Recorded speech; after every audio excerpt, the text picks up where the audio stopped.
Marius, se anunță război joi cu Austria, pare destul de războinic pe afișul evenimentului.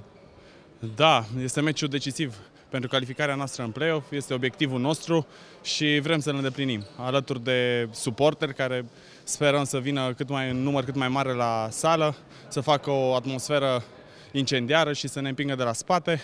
Noi cu aceste aturi sperăm să câștigăm.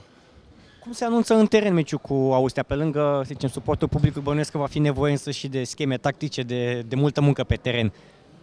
Da, eu consider că va fi un joc de o intensitate mare fizică, deoarece ambele echipe suntem destul de mari, avem gabarit mare și probabil 60 de minute de bătaie. Dar noi de asta ne antrenăm și de asta facem vizionări ca tehnico-tactic să fim mai bine pregătiți decât ei.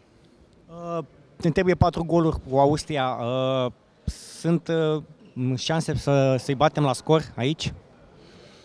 Noi vrem să-i batem peste 4. Acum, ce vine peste 4 este ca un bonus. Poate reveni România, să zicem, în elita handbalului masculin cu această, să zicem, calificare în play-off și poate la turneul final este, să zicem, momentul decisiv pentru handbalul masculin? Nu se poate spune că este momentul decisiv, dar noi vrem ca de la an la an să creștem și să ajungem cât mai sus în elita europeană și mondială. Multă baftă! Mersi, Marius!